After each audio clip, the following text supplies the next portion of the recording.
अब उनके रुकने का कोई मतलब नहीं था। कुल के नियमों के अनुसार कुल सभा समाप्त होने से पहले किसी को भी जाने की अनुमति नहीं थी।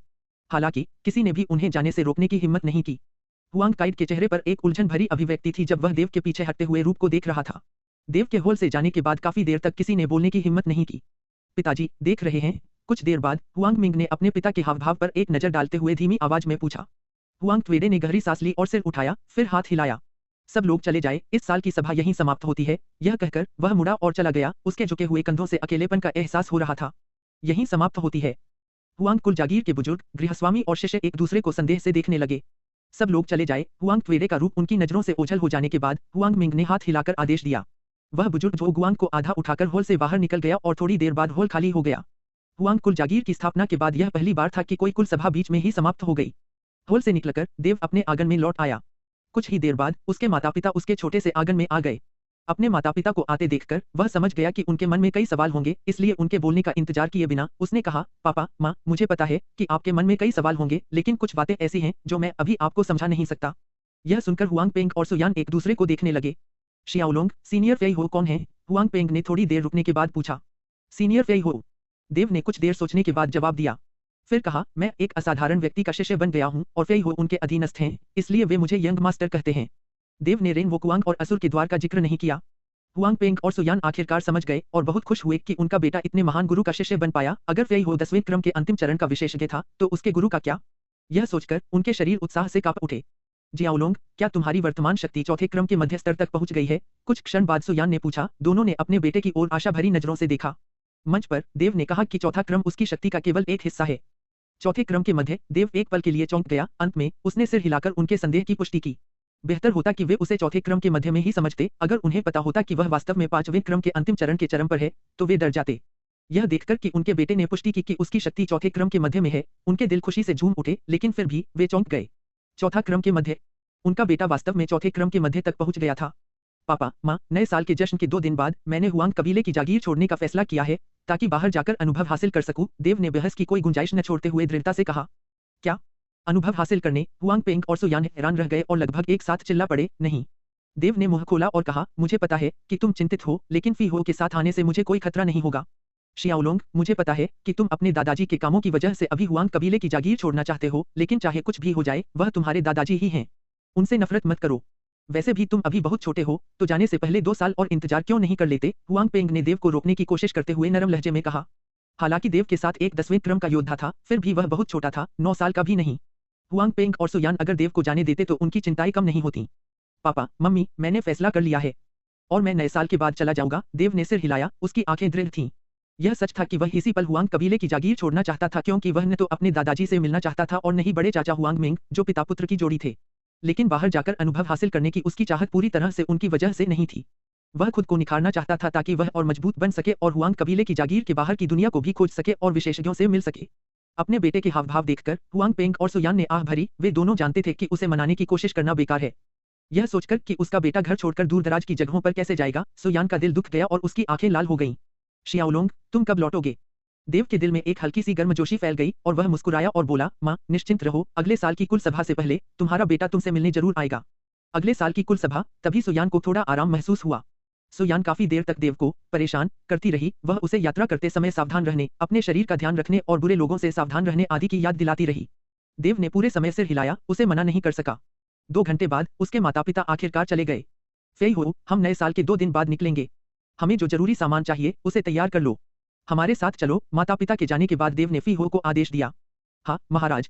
रात बिना किसी घटना के बीत गई। ठंडे जेड बिस्तर पर देव ने असुर रणनीति का अभ्यास बंद कर दिया और खिड़की से भोर के आकाश को निहारा। वह छोटे से आंगन में गया और नर्क के तूफान का अभ्यास करने लगा। नर्क का तूफान पहले ही पूरी तरह से पूर्ण हो चुका है, इसमें बस शक्ति की कमी है, लेकिन मेरी युद्ध क्योई के साथ यह बढ़ जाएगी। अगला कदम असुर तलवार कौशल की दूसरी शैली का अभ्यास करना है। 1 घंटे बाद देव ने नर्क के तूफान का अभ्यास बंद कर दिया। उसने अंगूठी से एक कागज का टुकड़ा निकाला और दूसरी शैली के आरेख का अध्ययन किया। असुर तलवार कौशल, दूसरी शैली, असुर के आंसू। असुर के आंसू, यह नाम वाकई अनोखा है। देव ने आरेख के अनुसार अपनी युद्ध क्योई का संचार किया। असुर के ब्लेड पहले ही बुलाए जा चुके थे। वह हवा में उछला और हमला किया और हवा से ही प्रकाश की एक किरण जमीन पर गिरी। जी हाँ, यह बिल्कुल आंसू की बूंद की तरह जमीन पर गिरी। पहली शैली नर्क के तूफान ने जमीन से हमला किया। हालांकि दूसरी शैली का इस्तेमाल केवल हवा में ही किया जा सकता था। अपने पहले प्रयास के बाद देव का शरीर जमीन पर तैर गया। वह जमीन पर स्थिर खड़ा रहा, उन गतिविधियों को याद करता रहा और यह भी कि जब उसने असुर के आंसू का उपयोग करके एक धागा छोड़ा था तो कैसा महसूस हुआ था। वह वहां आधे घंटे तक खड़ा रहा और फिर अपना दूसरा प्रयास किया। इस बार ब्लेड से प्रकाश की किरण नरम, मानो भारहीन बारिश की एक छोटी सी बूंद के समान। देव के तीसरे प्रयास में आधा घंटा और बीत गया, और ठीक वैसे ही जैसे जब उसने पहली बार टेम्पेस्ट ऑफ हेल का अभ्यास शुरू किया था, हर प्रयास के बाद वह दोबारा कोशिश करने से पहले कम से कम आधे घंटे तक स्थिर खड़ा रहता था। जैसे ही देव अभ्यास में डूबा, आकाश धीरे धीरे काला पड़ने लगा। जैसे ही उसका शरीर हवा से नीचे आया, उसने अपना सिर हिलाया। हालांकि एक दिन के अभ्यास से हमले की शक्ति पहली बार की तुलना में काफी बढ़ गई थी, फिर भी वह अभी तक मामूली पूर्णता तक नहीं पहुंच पाया था। चित्रण के अनुसार जब असुर के आंसुओं से रोने की आवाज आती है तो इसे मामूली पूर्णता तक पहुंचना माना जाता है। जब देव अभ्यास कर रहा था तब फेई हो छोटे से आंगन के बाहर चुपचाप खड़ा रहा। सच तो यह है कि असुर तलवार कौशल और असुर के पंजे केवल उन्हीं लोगों के लिए थे जो असुर रणनीति का अभ्यास करते थे, इसलिए देव को इस बात की चिंता नहीं थी कि फेई हो या कोई और इसे सीखने की कोशिश करेगा। गुप्त। जैसे ही देव ने अपना असुरासु का अभ्यास समाप्त किया, छोटे से आंगन के बाहर कदमों की आहट गूंज उठी। जब उसने मुड़कर देखा तो पाया कि जो लोग आ रहे थे वे उसके दादा हुआंग काइडे, सबसे बड़े चाचा हुआंग मिंग थे और उनके साथ उसके पिता हुआंग पेंग भी थे। देव ने भौहें चढ़ाई। जैसे ही हुआंग ट्वेडे और हुआंग मिंग छोटे से आंगन के प्रवेश द्वार पर पहुंचे, फेई हो ने उनका रास्ता रोकने के लिए अपना हाथ बढ़ाया, केवल हुआंग पेंग को ही अंदर जाने दिया गया। इससे हुआंग ट्वेडे और हुआंग मिंग असहज स्थिति में पड़ गए। दोनों ही गुस्सा करना चाहते थे, लेकिन गुस्सा दिखाने की हिम्मत नहीं जुटा पा रहे थे। फेई हो के चेहरे पर भावशून्य भाव थे और उनका व्यवहार शांत और उदासीन था। हुआंग मिंग के चेहरे पर बनावटी मुस्कान के बावजूद फेई हो उनका रास्ता रोकता रहा। इसी समय हुआंग पेंग देव के पास गया और बोला, शियाओलोंग, क्या तुम? देव ने फेई हो की ओर सिर हिलाया और जब फेई हो ने उसे सिर हिलाते देखा तो उसने अपना हाथ नीचे कर लिया, जिससे हुआंग ट्वेडे और हुआंग मिंग आंगन में प्रवेश कर गए। तभी हुआंग ट्वेडे और हुआंग मिंग को राहत मिली और उन्होंने चेहरे पर बड़ी मुस्कान के साथ धन्यवाद में सिर हिलाया। खासकर हुआंग मिंग, जिसका व्यवहार देव के छोटे से आंगन में आते ही बेहद सम्मानजनक था। तुम किस लिए आए हो? देव ने उदासीनता से पूछा।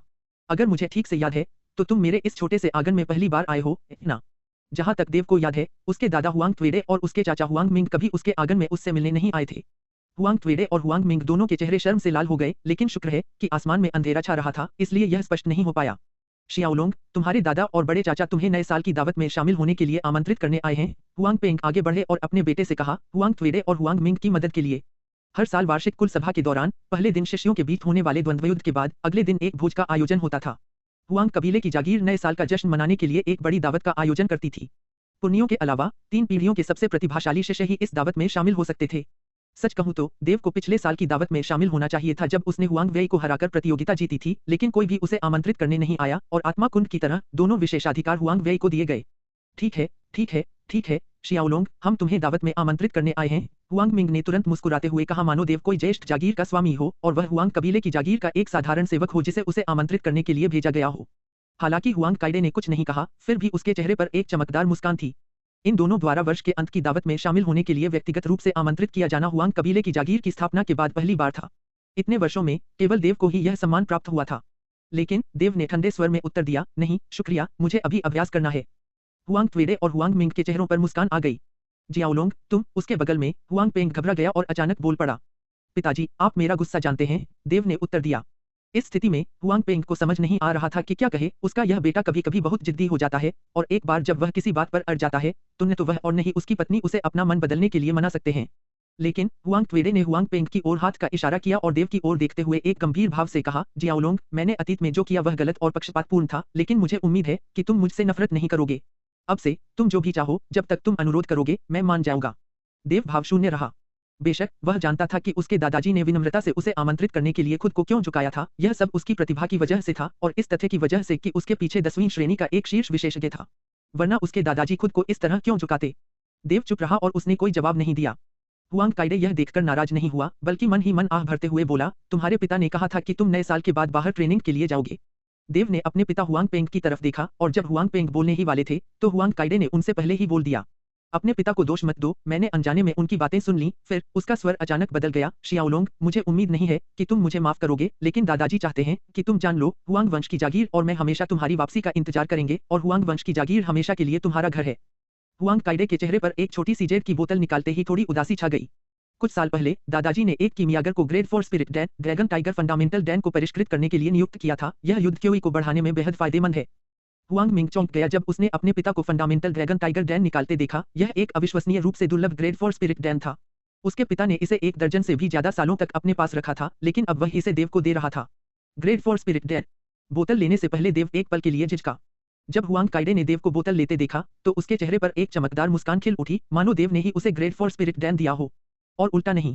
लेकिन जब उसकी मुस्कान बेहद चमकदार थी, देव ने बोतल अपने पिता की ओर बढ़ा दी जो उसके बगल में थे। पिताजी, यह ड्रैगन टाइगर फंडामेंटल डैन ले लीजिए। हुआंग काइड के चेहरे की चमकीली मुस्कान तुरंत गायब हो गई और हुआंग मिंग और हुआंग पेंग दोनों स्तब्ध रह गए। शियाओलोंग, तुम नहीं ले सकते। हुआंग पेंग मना करने ही वाला था कि देव ने हाथ हिलाकर कहा, पिताजी, अब आप छठे क्रम के अंतिम चरण में हैं और आपको इस ड्रैगन टाइगर फंडामेंटल डैन की मुझसे ज्यादा जरूरत है। अब और मना मत कीजिए, इसे ले लीजिए। और बस इसी तरह देव ने वह बेहद कीमती गोली दे दी। हुआंग पेंग ने असहाय भाव से अपने बेटे से जेड की बोतल ली। देव फिर अपने दादाजी की ओर मुड़े जो अब मुस्कुरा नहीं रहे थे और बोले, आपने इसे मुझे दिया था और मैंने इसे पिताजी को दिया था। आपको इससे कोई समस्या नहीं है ना? ओह, बिल्कुल नहीं। आपके पिताजी इसका इस्तेमाल करें, इससे कोई फर्क नहीं पड़ता, सब एक ही बात है। हुआंग ट्वेडे ने मुस्कुराते हुए जवाब दिया, लेकिन उनके दिल में खून की नदियां बह रही थीं। एक बेहतरीन चौथी श्रेणी का स्पिरिट डैन, आह! उन्होंने इसे 10 साल से भी ज्यादा समय तक रखा था। थोड़ी देर बाद हुआंग ट्वेडे, हुआंग मिंग और हुआंग पेंग छोटे से आंगन से चले गए। आखिरकार देव उनके साथ दावत में शामिल नहीं हुए। भोज सामने वाले हॉल में आयोजित किया गया था और पिछले वर्षों की तरह यह एक जीवंत, भव्य और उत्सवपूर्ण अवसर था, लेकिन किसी कारण से मुख्य सीट पर बैठे हुआंग ट्वेडे को उत्सव का बिल्कुल भी एहसास नहीं हो रहा था। सामने वाले हॉल की चहल-पहल के विपरीत देव का छोटा सा आंगन शांत था। देव ठंडे जेड बिस्तर पर पालथी मारकर बैठा था और पाताल लोक की आध्यात्मिक आभा को अपने ऊपर प्रवाहित करने के लिए असुर रणनीति का अभ्यास कर रहा था। देव अब असुर रणनीति के दूसरे चरण में पहुंच गया था। चित्रों के अनुसार जब कोई असुर रणनीति के उच्चतम स्तर पर पहुंच जाता है तो वह असुर क्षेत्र से जुड़े असुर द्वार को खोल सकता है, लेकिन उसे यकीन नहीं था कि यह सच है या नहीं। 2 दिन जल्दी बीत गए और नया साल आ गया। इस नए साल में पूर्वी प्रांगण पिछले वर्षों की तुलना में ज्यादा जीवंत था और देव ने अपने माता-पिता, अपनी छोटी बहन और अपने भाई के साथ समय बिताया। वातावरण हंसी से भरा था, क्योंकि देव जानता था कि अगली बार वह अपने माता-पिता, छोटी बहन और भाई से 1 साल बाद मिल पाएगा। नया साल आया और चला गया। अगले दिन हुआंग काइड, हुआंग मिंग, हुआंग कबीले की जागीर के सभी बुजुर्ग और घर के नौकर चाकर हुआंग कबीले की जागीर के मुख्य द्वार के सामने चौक पर खड़े थे। सभी देव को विदाई देने आए थे। उसका बेटा बहुत दूर जाने वाला था। सुयान की आंखें लाल थीं और उसने देव को कसकर गले लगा लिया। यात्रा करते समय तुम्हें सावधान रहना चाहिए। माँ, मुझे पता है। देव की आंखें भी लाल थीं और वह जल्दी से मुड़ा और फी हो के साथ चला गया। जैसे जैसे वे आगे बढ़ते गए, देव और फी हो की आकृतियां धीरे धीरे सबकी नजरों से ओझल होती गईं। हुआंग पेंग ने अपनी पत्नी सुयान की ओर देखा जो अभी भी स्तब्ध खड़ी अपने बेटे की ओर देख रही थी। वह अपनी पत्नी के पास गया और धीरे से बोला, यान मेई, चलो वापस चलते हैं, हमारा बेटा तो बहुत दूर चला गया है। उसने सुयान का कंधा सहलाया। सुयान ने भावशून्य भाव से सिर हिलाया और हुआंग पेंग ने उसे थामे रखा और वे बाकी लोगों के साथ हुआंग कबीले की जागीर में वापस चले गए। देव और फी हो के हुआंग कबीले की जागीर से निकलने के बाद वे सामान्य रास्ते पर न चलकर पीछे वाले पहाड़ में घुस गए और पहाड़ में और अंदर चले गए। कुछ सौली पीछे वाले पहाड़ को पार करके वे सिल्वरमून वन की सीमा पर पहुंच गए। सिल्वरमून वन इतना विशाल था कि यह 10 से ज्यादा राज्यों के क्षेत्र में फैला हुआ था। इस जंगल में तरह तरह के जानवर रहते थे। इस प्रकार देव ने यात्रा के दौरान किसी राक्षसी जानवर का शिकार करने का फैसला किया। चौथे चरण का 12 फ्लोरेट अजगर, जिसे उसने पहले मारा था, सिल्वरमून वन से आया था। और 3 दिन बाद देव सिल्वरमून वन के किनारे पहुंच गया। उसने आकाश की ओर देखने के लिए अपना सिर उठाया। आकाश को धीरे धीरे गहरा होते देखकर उसने फी हो से कहा, हम रात यहीं विश्राम करेंगे और कल अपनी यात्रा जारी रखेंगे। हाँ महाराज, फी हो ने सम्मानपूर्वक स्वीकार किया। देव के कंधे पर बैठे छोटे बैंगनी बंदर ने ताली बजाई और किलकारी मारी। उसकी हरकत देखकर देव मुस्कुराया। छोटा, जाकर देख कि इस इलाके में कोई फल है या नहीं, कुछ लेकर आ। छोटे बैंगनी बंदर ने सिर हिलाया और किलकारी मारते हुए देव के कंधे से कूद गया। कुछ ही छलांगों के साथ वह आंखों से ओझल हो गया, जबकि फी हो आग जलाने के लिए सूखी लकड़ियां और पेड़ की छाल इकट्ठा करने चला गया। थोड़ी देर बाद छोटा बैंगनी बंदर अपनी बाहों में ढेर सारे ताजे फल लिए लौटा, यहाँ तक कि उसका मुंह भी फल के एक टुकड़े को कुतर रहा था। यह बर्फ का फल है। छोटे बैंगनी बंदर की बाहों में पारदर्शी जैसे फलों को देखकर फी हो आश्चर्य से बोला। बर्फ का फल बहुत कम दिखाई देता था। हालांकि यह युद्ध क्योई को बढ़ाने में कोई लाभ नहीं पहुंचाता था, बल्कि यह शरीर को मजबूत बना सकता था और बाजार में इसकी कीमत कई दर्जन सोने के सिक्कों में थी। जब छोटे बैंगनी बंदर ने फी हो के आश्चर्य को देखा तो उसने गर्व से अपना छोटा सा सिर उठाया। उसने बर्फ के फल के लगभग 7-8 टुकड़े नीचे रख दिए और फिर इशारा किया और चीखने के बाद फिर से भाग गया और अपनी बाहों में और बर्फ के फल लेकर वापस आया। देव ने उसकी हरकतें देखकर अपना सिर हिलाया और हंसा। यह छोटा सा जीव मजेदार था। इन कुछ दिनों की यात्रा के दौरान जब भी बैंगनी बंदर भागता वह कुछ स्वादिष्ट फल लेकर आता, इसलिए देव और फी हो ने पूरे रास्ते में कई स्वादिष्ट फलों का स्वाद चखा। जब वे बर्फ के फलों के ढेर के पास बैठे, देव और फी हो ने कुछ सूखा खाना निकाला और उसे बर्फ के फलों के साथ खा लिया। जब बर्फ के फल गले से नीचे उतरे तो बर्फीले, ठंडे और सुगंधित फल की खुशबू आई। देव ने बिना पेट भरे ही 3 फल खा लिए। देव ने फी हो से कहा, बहुत बुरा हुआ कि यहाँ मांस नहीं है। अगर मांस होता और साथ में एक जग अच्छी शराब होती तो यह एकदम सही होता। देव अपने पिछले जन्म में शराब का शौकीन था, लेकिन उसने अभी तक इस दुनिया की शराब का स्वाद नहीं चखा था। वह सोच रहा था कि इस दुनिया की शराब कैसी होती होगी। यह सुनकर फी हो हंस पड़ा। क्या महाराज भी पीना पसंद करते हैं? उसके नजरिए से क्या सम्राट, जो 9 साल का भी नहीं हुआ था, सचमुच पीना जानता था? फिर उसने कहा, शराब अभी तो नहीं है, लेकिन मांस बाद में मिलेगा। देव असमंजस में था कि अचानक एक राक्षसी जानवर के उनकी ओर बढ़ने की आहट सुनाई दी और उसकी चाल से लग रहा था कि वह छोटा नहीं था। कुछ ही क्षणों बाद दो नुकीले नुकीले दांत दिखाई दिए और सुअर जैसा एक राक्षसी जानवर देव और फेई हो के सामने प्रकट हुआ। निम्न स्तरीय राक्षसी जानवर, सैंडीफर्न जानवर। सैंडीफर्न जानवर को आते देख फेई हो हंसा और खड़ा हो गया। महाराज, हालांकि इस सैंडीफर्न जानवर का मांस थोड़ा मोटा और सख्त है, फिर भी यह बहुत स्वादिष्ट है। वह सैंडीफर्न जानवर से निपटने के लिए तैयार था, लेकिन एक छोटी सी परछाई ने उससे पहले ही उसे हरा दिया। वह लगभग तुरंत ही सैंडीफर्न जानवर के पास पहुंच गया और ठंडी रोशनी की एक किरण सैंडीफर्न जानवर के शरीर पर चमक उठी। वह चीखता हुआ जमीन पर गिर पड़ा। अपराधी को देखकर फेई हो ने अपना सिर हिलाया और जाहिर है वह छोटा बैंगनी बंदर ही था। सैंडीफर्न जानवर को मारने के बाद छोटा बैंगनी बंदर उस लाश को, जो उसके शरीर से कई सौ गुना बड़ी थी, अलाव के पास घसीटता हुआ ले गया। उसने चीखते हुए अपनी छोटी उंगली विशाल सैंडीफर्न जानवर के शरीर की ओर करके देव की ओर इशारा किया। ठीक है, मुझे पहले से ही पता है कि तुम पेटू हो। देव हंसा और सैंडीफर्न जानवर की खाल उतारने के लिए एक तेज ब्लेड निकाला, मांस साफ किया और उसे अलाव पर भून दिया। मांस के भूनने का इंतजार करते समय लार टपक रही थी और जल्द ही हवा सुगंधित भुने हुए मांस की गंध से भर गई और बैंगनी आत्मा भक्षक बंदर अलाव के ठीक सामने एक कुर्सी लेकर बैठ गया। उसकी आंखें मांस पर टिकी थीं और उसकी लार लगातार बह रही थी। देव छोटे बैंगनी बंदर के हाव भाव देखकर मुस्कुराया। 1 साल पहले उस छोटे बंदर ने उसके भूनने के हुनर का स्वाद चखा था। फेई हो पास ही बैठा था, उसकी नजर अलाव पर रखे मांस से हट ही नहीं रही थी। उसके चेहरे का भाव भी छोटे बैंगनी बंदर जैसा ही था। जैसे ही मांस की खुशबू हवा में फैल गई, दूर से एक जोरदार चीख सुनाई दी। देव और फेई हो दोनों चौंक गए, लेकिन फेई हो ने कहा, महाराज, एक बार जब हम सिल्वरमून फॉरेस्ट में पहुंच जाएंगे तो हमें इस तरह की कई हत्याएं देखने को मिलेंगी और आपको जल्द ही इसकी आदत हो जाएगी। बेहतर होगा कि आप दखल न दें। देव ने सिर हिलाया। हालांकि जैसे जैसे वह पास आता गया, दूर से आती लड़ाई की आवाज और भी साफ होती गई और ऐसा लग रहा था कि वह देव की दिशा में बढ़ रही है। देव ने भौहें चढ़ाई और कुछ ही सेकंड में उसने देखा कि लड़ने वाले दल जोर जोर से चिल्लाने की आवाजों के साथ सामने आ गए। बैंगनी रंग के वस्त्र पहने लोगों का एक समूह एक युवती और एक पुरुष का पीछा कर रहा था। उन दोनों युवकों के कपड़ों पर तलवारों के निशान साफ दिखाई दे रहे थे, क्योंकि उनके कपड़े खून से सने हुए थे।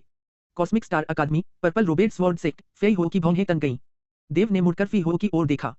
फेई हो ने समझाया, युवा गुरु, कॉस्मिक स्टार अकादमी लोटोंग साम्राज्य से संबंधित है। आपने शायद इसके बारे में सुना होगा, जहां पर्पल रोबेट स्वॉर्ड सेक्ट यूनहाई साम्राज्य का नंबर 1 संप्रदाय है। आगे वाले युवकों का जोड़ा कॉस्मिक स्टार अकादमी से है और उनके पीछे वाले पर्पल रोबेट स्वॉर्ड सेक्ट से हैं। कॉस्मिक स्टार अकादमी, पर्पल रोबेट स्वॉर्ड सेक्ट। देव ने अपनी ओर आ रहे दलों पर एक और नजर डाली। कॉस्मिक स्टार अकादमी लूटोंग साम्राज्य की एक अकादमी थी, जिसका जिक्र उसने अपने पिता से पहले भी सुना था। ज्यादातर बड़े और प्रतिष्ठित परिवारों के प्रतिभाशाली वंशज वहां इकट्ठा होते थे और लूटोंग साम्राज्य में किसी भी परिवार के वंशजों या शिष्यों का कॉस्मिक स्टार अकादमी में सफलतापूर्वक दाखिला लेना एक गौरव की बात होती थी। जहां बैंगनी वस्त्रधारी तलवार संप्रदाय था, जिसके बारे में उसने पहले कभी नहीं सुना था, लेकिन चूंकि यह बैंगनी वस्त्रधारी तलवार संप्रदाय यूनहाई साम्राज्य का प्रमुख संप्रदाय था, तो वे बहुत शक्तिशाली जरूर रहे होंगे, कम से कम कॉस्मिक स्टार अकादमी से कमजोर तो नहीं। और इस समय तक दोनों पक्ष अपने रास्ते में देव, फेई हो और छोटे बैंगनी आत्मा भक्षक बंदर को देखकर हैरान रह गए। थोड़ी हिचकिचाहट के बाद युवा लड़की और पुरुष की जोड़ी देव और फेई हो की ओर दौड़ी। उसी समय उन्होंने जोरदार आवाज में फेई हो को पुकारा, वरिष्ठ, कृपया हमें बचाए। फेई हो ने भौहें चढ़ाई। वह इस तरह के मामले में पड़ने से कतराता था, लेकिन अब ऐसा लग रहा था कि वह इससे बच नहीं पाएगा। दोनों खड़े हो गए और फिर भी फेई हो हिला तक नहीं, देव के फैसले का इंतजार कर रहा था। दोनों युवक हांफते हुए अलाव के पास पहुंचे। जब उन्होंने पीछे मुड़कर देखा तो उनके चेहरे पर डर के भाव थे, क्योंकि वे लोग उनका पीछा कर रहे थे। बैंगनी वस्त्रधारी तलवार संप्रदाय के 10 या उससे ज्यादा शिष्य उन दोनों का पीछा कर रहे थे। यह देखकर कि वे भागना बंद कर चुके हैं, शिष्य तितर-बितर हो गए और अलाव के पास उन चारों लोगों को घेर लिया। वरिष्ठ भाई चेंग, हमें क्या करना चाहिए? बैंगनी वस्त्रधारी तलवार संप्रदाय के एक शिष्य ने एक अधेड़ उम्र के व्यक्ति से पूछा, जिसके बाएं गाल पर तलवार का एक स्पष्ट निशान था। उस दागदार चेहरे वाले अधेड़ उम्र के व्यक्ति ने गिरे हुए हर व्यक्ति को देखा और फेई हो के पास पहुंचकर रुक गया। जब उसे एहसास हुआ कि वह फेई हो की ताकत का अंदाजा नहीं लगा पा रहा है, तो उसकी भौहें सिकुड़ गईं। वरिष्ठ, हम बैंगनी वस्त्रधारी तलवार संप्रदाय के शिष्य हैं, हमें उम्मीद है कि वरिष्ठ इस मामले से दूर रहेंगे। थोड़ी देर रुकने के बाद झांग हुआ ने कहा, जब तक आप हस्तक्षेप नहीं करते, हम आपको सुरक्षित जाने देंगे। आखिरकार वे लूटोंग साम्राज्य की सीमा में थे, यूनहाई साम्राज्य में नहीं। झांग हुआ अगर हो सके तो मुसीबत से बचना पसंद करेगा। फेई हो ने कोई जवाब नहीं दिया, बल्कि देव की ओर देखा। देव के चेहरे पर झांग हुआ की ओर देखते हुए उदासीनता बनी रही। क्या आप यह कह रहे हैं कि अगर हम दखल देंगे तो हम सुरक्षित बाहर नहीं निकल पाएंगे? हालांकि सामने वाला पक्ष विनम्र लग रहा था, फिर भी देव ने उनके शब्दों में छिपी धमकी को भांप लिया। लूटोंग साम्राज्य में जन्मे एक व्यक्ति के रूप में अपने साम्राज्य की प्रमुख अकादमी के शिष्यों को शिकार बनते देखकर यह स्वाभाविक ही था कि वह कॉस्मिक स्टार अकादमी के शिष्यों की मदद करने के लिए थोड़ा पक्षपाती होगा। जैसे पृथ्वी पर अपने पिछले जन्म में अगर उसके देश के लोगों को धमकाया जाता, तो वह अपने साथी देशवासियों का समर्थन करने में पक्षपाती होता। देव का जवाब सुनकर झांग हुआ के चेहरे पर उदासी छा गई। बच्चे, तुमने अभी क्या कहा? एक शिष्य ने चिल्लाकर देखा कि एक नौसिखिए ने वरिष्ठ भाई चेंग से इस तरह बात करने की हिम्मत की है, और जैसे ही वह उसे और डांटने ही वाला था, अचानक एक परछाई चमकी और शिष्य अपना चेहरा पकड़कर चिल्लाया, मेरा चेहरा, मेरा चेहरा। उसके चेहरे के दोनों तरफ खून की 2 धारियां बह रही थीं। बैंगनी आत्मा भक्षक बंदर ने ही उस पर हमला किया था और हमला करने के बाद वह देव के कंधे पर वापस बैठ गया और फिर शिष्य पर अपने दांत दिखाए। जानवर, तुम मौत को दावत दे रहे हो। बैंगनी वस्त्रधारी तलवार संप्रदाय के उस शिष्य में क्रोध उमड़ आया और उसने अपनी लंबी तलवार में युद्ध की भर दी और हमला कर दिया, सीधे छोटे बैंगनी बंदर पर वार किया। जब दूसरे शिष्यों ने देखा कि उनमें से एक घायल हो गया है, तो वे खुद को रोक नहीं पाए और एक साथ हमला कर दिया। तलवार की तेज किरणों ने देव को घेर लिया। झांग हुआ उन्हें रोकना चाहता था, लेकिन बहुत देर हो चुकी थी और उसने तलवार की रोशनी की किरणों को देव पर झपटते देखा। अचानक तलवार की रोशनी की किरणें गायब हो गईं और हमला करने वाले चारों शिष्य हवा में खून उगलते हुए उड़ गए। जब वे जमीन पर गिरे, तो उनके शरीर 2 बार झटके खाकर स्थिर हो गए, वे सब मर चुके थे। फेई हो ने चारों शवों को ठंडी नजरों से देखा, फिर देव की ओर मुड़ा और सम्मानपूर्वक पूछा, युवा गुरु, क्या आप ठीक हैं? देव ने सिर हिलाते हुए कहा, मैं ठीक हूँ। सच तो यह था कि अगर फेई हो कुछ न भी करता, तो भी बैंगनी वस्त्रधारी तलवार संप्रदाय के चारों शिष्य उसे कोई नुकसान नहीं पहुंचा सकते थे। वह समझ सकता था कि वे चारों 5वें क्रम के योद्धा ही थे। झांग हुआ और बैंगनी वस्त्रधारी तलवार संप्रदाय के अन्य शिष्य जमीन पर पड़े 4 बेजान शवों को देखकर स्तब्ध रह गए। क्रोध ने उसे जकड़ लिया और उसकी आंखों में एक ठंडी चमक चमक उठी जब उसने मुड़कर फेई हो की ओर देखा। क्या तुमने बैंगनी वस्त्रधारी तलवार संप्रदाय के शिष्यों को मारने की हिम्मत की? फेई हो ने और भी ठंडे भाव से झांग हुआ को घूरते हुए कहा, जो कोई भी युवा गुरु को नुकसान पहुंचाने की हिम्मत करेगा, वह मारा जाएगा।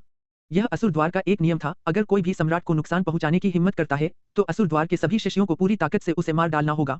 झांग हुआ के दिल में क्रोध भड़क उठा और उसका चेहरा बर्फ की तरह ठंडा हो गया। अच्छा, फिर उसने शिष्यों को इशारा करते हुए हाथ हिलाया और कहा, हम जा रहे हैं। फिर वह जाने के लिए मुड़ा। सभी शिष्य स्तब्ध रह गए। जाओ। तुम्हें जाने किसने दिया? तभी देव ने अपनी आवाज में तीखापन लाते हुए कहा। देव ने उस अधेड़ उम्र के व्यक्ति की आंखों में नफरत और दुश्मनी देखी और वह जानता था कि अगर उसे जाने दिया गया, तो वह भविष्य में बदला लेने जरूर लौटेगा और हुआंग कबीले की जागीर उनके वर्तमान स्थान से ज्यादा दूर नहीं थी। अगर उस जख्मी चेहरे वाले अधेड़ उम्र के व्यक्ति को उसकी पहचान का पता चल गया, तो हुआंग कबीले की जागीर का विनाश हो सकता था। इसलिए देव ने इन बैंगनी वस्त्रधारी तलवार संप्रदाय के अनुयायियों को जाने नहीं देने का फैसला किया। देव के दिल में हत्या की बात कौंध गई। उसके पिछले जन्म में उसके हाथों मारे गए अपराधियों की संख्या 20 से कम नहीं थी। सच तो यह था कि देव एक कोमल, दयालु व्यक्ति नहीं था। जख्मी चेहरे वाला अधेड़ उम्र का व्यक्ति और बैंगनी वस्त्रधारी तलवार संप्रदाय के अनुयायी रुक गए और उनके हाव भाव उसी क्षण बदल गए जब फेई हो आगे बढ़ा। जैसे ही फेई हो आगे बढ़ा, उसके पीछे एक नदी निकली। नदी से एक टिमटिमाती चांदी जैसी चमक निकल रही थी, मानो वह अनगिनत तलवारों की रोशनियों से बनी हो। यह फेई हो की योद्धा आत्मा रजत नदी थी। रजत नदी भी एक प्रकार की योद्धा आत्मा थी। अपनी योद्धा आत्मा को मुक्त करने के बाद फेई हो का तुरंत आत्मा परिवर्तन हो गया। उसका शरीर कोमल और लचीला हो गया, मानो वह चांदी के रंग की नदी बन गया हो। वह बैंगनी वस्त्रधारी तलवार संप्रदाय के शिष्यों के चारों ओर घूम रहा था और उनके गले से भयानक चीखें निकल रही थीं, जैसे उनके शरीर से खून के खंभे निकल रहे हों। बिना किसी अपवाद के वे सभी जमीन पर गिर पड़े। पलक झपकते ही वे सभी मर गए। 6-7 सांस लेने में लगने वाले समय में बैंगनी वस्त्रधारी तलवार संप्रदाय के सभी अन्य शिष्य, साथ ही जख्मी चेहरे वाला अधेड़ उम्र का व्यक्ति झांग हुआ भी मर गया। कॉस्मिक स्टार अकादमी के दोनों शिष्य जहां खड़े थे, वहीं जड़वत खड़े थे और फेई हो को देखते ही डर से भर गए। वे बैंगनी वस्त्रधारी तलवार संप्रदाय के उन शिष्यों की ताकत से भली भांति परिचित थे जो उनका पीछा कर रहे थे। आखिरकार वह जख्मी चेहरे वाला अधेड़ उम्र का व्यक्ति 7वें क्रम का एक योद्धा था। उसके अलावा वहां 7वें क्रम के 2 और योद्धा थे।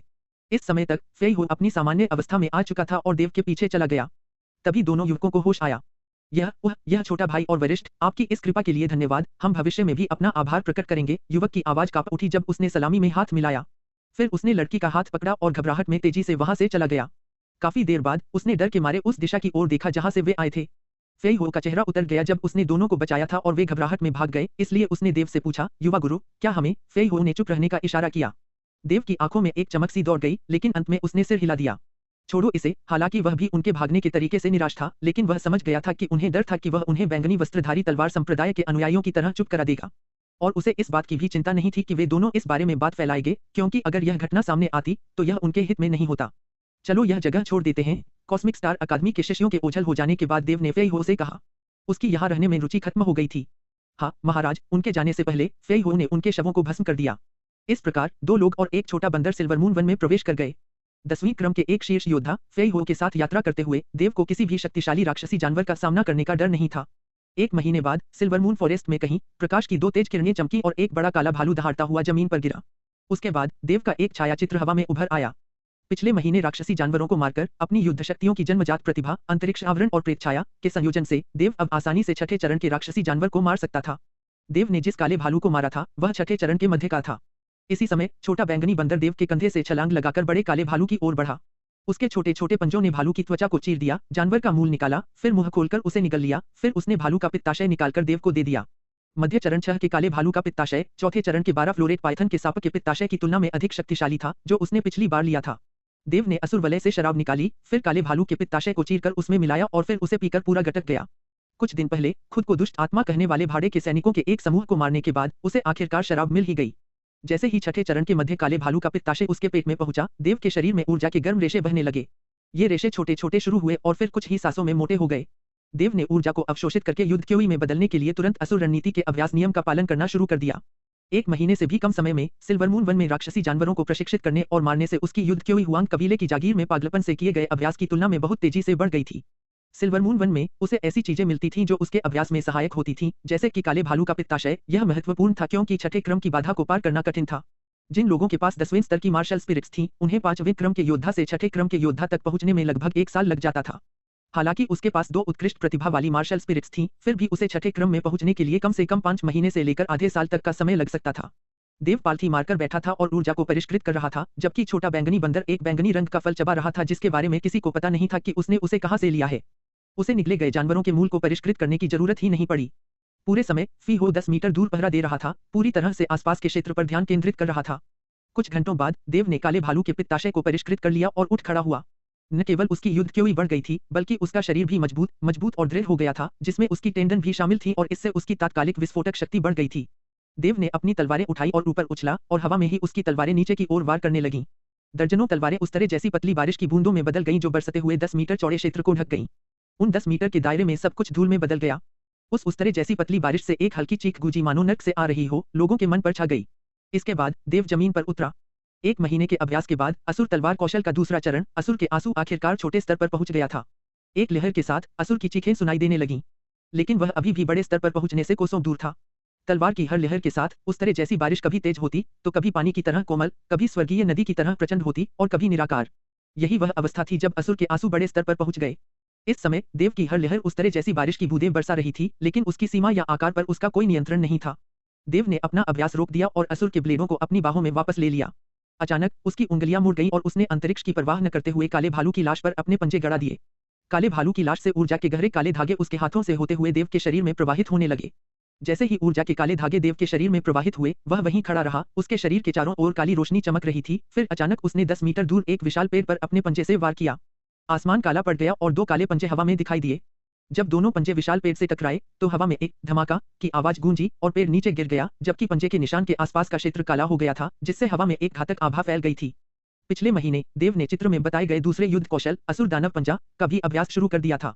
असुर दानव पंजा में केवल 5 चालें थीं, लेकिन एक बार जब यह मुख्य पूर्णता स्तर पर पहुंच जाता तो प्रत्येक चाल में एक जबरदस्त विनाशकारी शक्ति होती थी। देव द्वारा पहले प्रदर्शित चाल को 1000 दानवों की फुफकार कहा जाता था। जब यह चाल मुख्य पूर्णता पर पहुंचती और प्रहार करती तो हजारों दानव प्रकट होते और आकाश को ढक लेते, अपने रास्ते में आने वाली हर चीज को बहा ले जाते। फिर भी देव के पिछले प्रहार में एक भी दानव प्रकट नहीं हुआ था। लगता है मुझे असुर दानव पंजा के अभ्यास में और मेहनत करनी होगी, देव ने मन ही मन कहा। असुर दानव पंजा के अभ्यास में समस्या यह थी कि इसकी एक प्राथमिक आवश्यकता थी, किसी को हाल ही में मृत शव के आत्मा रक्तक्यू को अवशोषित करना होगा, चाहे वह मानव हो या पशु। पहले उसने जिस काले भालू से ऊर्जा के काले रेशे अवशोषित किए थे, वे उसकी आत्मा रक्तक्यू थे। आत्मा रक्तक्यूई को अवशोषित करने की आवश्यकता के कारण देव घर वापस आने पर असुर दानव पंजे का अभ्यास नहीं कर सका। अचानक दूर से कदमों की आहट और धीमी मानवीय आवाजें सुनाई दीं। फेई हो एक झटके में देव के पीछे आ पहुंचा, जबकि छोटा बैंगनी बंदर एक पेड़ से नीचे कूद गया और शियाओलोंग के कंधे पर बैठ गया। कंधे, चलो उनसे बचते हैं, देव ने एक पल सोचने के बाद कहा। देव, फी हो और छोटा बैंगनी बंदर जल्दी से कुछ दूरी पर घने पत्तों वाले एक पेड़ पर उड़ गए और छिप गए। जिस तरह वे पेड़ के बीच छिपे थे, कुछ दूरी पर देव अभी भी बैंगनी वस्त्र पहने लोगों का एक समूह अपनी ओर बढ़ता हुआ देख सकता था। वे बैंगनी वस्त्रधारी तलवार संप्रदाय के अनुयायी थे। यह देखकर कि वे बैंगनी वस्त्रधारी तलवार संप्रदाय के अनुयायी थे, देव थोड़ा हैरान हुआ और उसने अपनी सांस रोक ली। एल्डर चेन, 1 महीना हो गया है और सीनियर चेंग अभी तक हमसे नहीं मिले हैं, क्या उनके साथ कुछ हुआ होगा? बैंगनी वस्त्रधारी तलवार संप्रदाय के एक अनुयायी ने पूछा। चेन फेंग की मोटी भूरी भौहें सिकुड़ गईं। चेंग लियांग के शिष्यों का समूह अभी तक उनसे नहीं मिला था, इसलिए कुछ अप्रत्याशित हुआ होगा। यह सोचते ही चेन फेंग की आंखों में एक ठंडी रोशनी चमक उठी। जो लोग हमारे बैंगनी वस्त्रधारी तलवार संप्रदाय के शिष्यों को मारने की हिम्मत करते हैं, वे जीने से थक गए हैं। एक और शिष्य ने कहा, अगर हम उन्हें कभी पा भी लें तो हम उनके वंश की 9 पीढ़ियों को मिटा देंगे। चेन फेंग ने अपना सिर घुमाया और एक शिष्य से पूछा, क्या तुमने कॉस्मिक स्टार अकादमी के 2 शिष्यों को ढूंढ लिया है? 1 महीने पहले चेंग लियांग अपनी टीम के लापता होने से पहले उन दोनों का पीछा कर रहा था। जब तक उन्हें कॉस्मिक स्टार अकादमी के शिष्य मिल जाते, उन्हें पता चल जाता कि चेन लियांग और उनकी टीम का क्या हुआ। एल्डर चेन को सूचित करते हुए, हमारे शिष्यों के संदेश के अनुसार कॉस्मिक स्टार अकादमी के शिष्य पॉइजन मिस्ट वैली के पास कहीं हैं, एक शिष्य ने सम्मानपूर्वक उत्तर दिया। Poison mist valley? Chen Feng की भौहें सिकुड़ गईं और उसने ठंडे स्वर में कहा, तुम सब मेरे पीछे आओ, हम अभी पॉइजन मिस्ट वैली जा रहे हैं। हाँ, एल्डर चेन। थोड़ी देर बाद बैंगनी वस्त्रधारी तलवार संप्रदाय के अनुयायी वहां से चले गए। बैंगनी वस्त्रधारी आकृतियां जब गायब हो गईं और दिखाई नहीं दी, तब देव और फेई हो अपने छिपने के स्थान से बाहर आए। महाराज, क्या हमें जहर की धुंध घाटी की ओर चलना चाहिए? फेई हो ने पूछा। आपको पता होना चाहिए कि जहर की धुंध घाटी सिल्वर मून वन के 3 सबसे खतरनाक स्थानों में से एक है। 3 सबसे खतरनाक स्थानों में से एक। देव ने एक पल सोचा और फिर कहा, चलो चलते हैं और देखते हैं।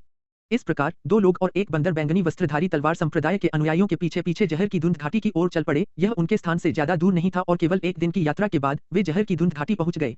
वे जहरीली धुंध घाटी के प्रवेश द्वार पर खड़े होकर देख रहे थे कि जहरीली धूसर धुंध, जिस पर हरे रंग की कोई चीज धारी थी, हवा में तैर रही थी। चेन फेंग ने हाथ हिलाया और कहा, फैल जाओ और खोजो। बैंगनी वस्त्रधारी तलवार संप्रदाय के शिष्यों ने आदरपूर्वक उत्तर दिया और फैल गए। कुछ क्षण बाद एक शिष्य ने बताया, बड़े चेन, आगे लड़ाई के कुछ निशान हैं। अच्छा, चलो जाकर देखते हैं। चेन फेंग और बैंगनी वस्त्रधारी तलवार संप्रदाय के कुछ शिष्य तेजी से लड़ाई वाली जगह की ओर बढ़े। जमीन पर पैरों के गंदे निशान और आसपास के पेड़ों पर तलवारों के निशान थे। चेन फेंग पैरों के निशानों का पीछा करता रहा, जबकि बाकी शिष्य उसके पीछे पीछे चल रहे थे। लगभग 20 ली चलने के बाद पास में ही लड़ाई की आवाज सुनकर उन्होंने अपनी गति बढ़ा दी। कुछ सेकंड बाद चेन फेंग ने काले वस्त्र पहने 5 लोगों को नीले वस्त्र पहने एक युवक और युवती से लड़ते देखा। ये युवक और युवती कॉस्मिक स्टार अकादमी के शिष्य थे, जिनकी वे तलाश कर रहे थे। चेन फेंग इस घटनाक्रम से बहुत खुश हुए और उन्होंने तुरंत बैंगनी वस्त्रधारी तलवार संप्रदाय के शिष्यों को इशारा किया कि वे फैलकर लड़ रहे 7 लोगों को घेर लें। कॉस्मिक स्टार अकादमी के शिष्य और काले वस्त्रधारी उनके हमलावर खुद को घिरा हुआ देखकर हैरान रह गए और उन्होंने तुरंत लड़ाई बंद कर दी। चेन फेंग धीरे धीरे आगे बढ़े और उन्होंने 7 लोगों पर नजर डाली। अचानक उसने काले वस्त्र पहने 5 की ओर इशारा किया और शिष्यों के एक समूह से कहा, तुम सब लोग इनका ध्यान रखना। हाँ, एल्डर चेन। काले वस्त्र पहने 5 के चेहरे के भाव फीके पड़ गए और उनमें से एक ने जोर देकर कहा, वरिष्ठ, रुको। हम काली रेत संप्रदाय के शिष्य हैं और काली रेत संप्रदाय को बैंगनी वस्त्रधारी तलवार संप्रदाय से कोई दुश्मनी नहीं है ना। कोई दुश्मनी? चेन फेंग ने मजाक उड़ाया। क्या तुम्हें लगता है कि तुम सबको मारने के लिए हमें किसी वजह की जरूरत है? अगर तुम किसी वजह पर जोर देते हो तो ठीक है, मैं तुम्हें एक वजह बताता हूँ। मुझे तुम देखने में अच्छे नहीं लगते, यही वजह है। काली रेत संप्रदाय का शिष्य कुछ और कहना चाहता था, लेकिन अचानक एक जानलेवा इरादे से भरी तलवार की रोशनी ने उसे काट डाला। बैंगनी वस्त्रधारी तलवार संप्रदाय के शिष्यों ने हमला बोल दिया और काली रेत संप्रदाय के लोग आने वाले हमलों की ताकत से डर के मारे जम गए। उन्हें घास की तरह काट डाला गया और कुछ ही पल बाद वे सब मर गए। उनका खून चारों तरफ फैल गया और धीरे धीरे भूरी धरती में रिसने लगा। कॉस्मिक स्टार अकादमी के दोनों शिष्य डर के मारे स्तब्ध हो गए थे। वे 2 बार भागने की कोशिश कर चुके थे, लेकिन बैंगनी वस्त्रधारी तलवार संप्रदाय के अन्य शिष्यों ने उन्हें पीछे धकेल दिया, जिन्होंने उस इलाके को घेर लिया था। चेन फेंग ने उन दोनों को देखा और ठंडे स्वर में पूछा, क्या तुमने हमारे 10 या इतने शिष्यों को मार डाला? युवक और युवती घबरा गए। युवक ने अचानक कहा, वरिष्ठ, यह एक गलतफहमी है। हमने आपके साथी शिष्यों को नहीं मारा, हमारी मौजूदा ताकत से हम कैसे मार सकते हैं? युवती ने बीच में बोलते हुए कहा, ठीक है, यह सही है, वरिष्ठ। हत्यारा सिल्वर रिवर मार्शल स्पिरिट का एक रूप था, हमारा इससे कोई लेना देना नहीं था। चेन फेंग की आंखें सिकुड़ गईं। सिल्वर रिवर मार्शल स्पिरिट का एक रूप? हाँ, सीनियर। उस व्यक्ति ने खजाने का नक्शा भी छीन लिया। खजाने का नक्शा अब हमारे पास नहीं है, प्लीज हमें जाने दो, सीनियर, युवक ने आगे समझाया। यह सुनकर देव की आंखों में एक गहरी हत्या की भावना उभर आई। उसे उम्मीद नहीं थी कि जिन 2 लोगों को उसने बचाया था, उनकी जान बचाने के लिए उन्होंने न सिर्फ उस दिन हुई सारी घटनाओं का पर्दाफाश किया, बल्कि उसे और फेई हो को खजाने का नक्शा छीनने के लिए भी फंसाया। उन दोनों में से किसी ने भी इस तथाकथित खजाने के नक्शे का एक कोना भी नहीं देखा था। चेन फेंग ने कॉस्मिक स्टार अकादमी के 2 शिष्यों की ओर देखते हुए व्यंग्य किया, क्या तुम्हारे पास खजाने का नक्शा नहीं है? चेन फेंग को इस पर कोई शक नहीं हुआ जब उन्होंने कहा कि उन्होंने चेंग लियांग और बाकियों को नहीं मारा, लेकिन उसे यकीन नहीं था कि खजाने का नक्शा उनके पास नहीं है। सीनियर, खजाने का नक्शा सचमुच? युवती ने फिर जोर दिया, लेकिन बीच में ही उसकी आवाज धीमी पड़ गई और वह सदमे से चौड़ी हो गई जब उसने चेन फेंग के पीछे एक बिंदु को घूरा। हैरान होकर चेन फेंग ने 180 डिग्री घूमकर देखा कि लगभग 10 मीटर दूर एक 7-8 साल का लड़का और एक लंबा चौड़ा अधेड़ उम्र का आदमी खड़ा था, बिना उसकी मौजूदगी का एहसास हुए।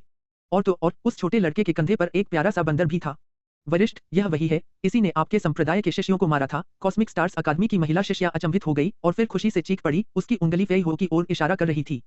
पहले उसे डर था कि चेन फेंग उस पर विश्वास नहीं करेगा, अब क्या यह बहुत अच्छा नहीं था कि फेई हो अचानक उनके सामने प्रकट हो गया? हाँ, यही है वरिष्ठ, खजाने का नक्शा उसके पास है।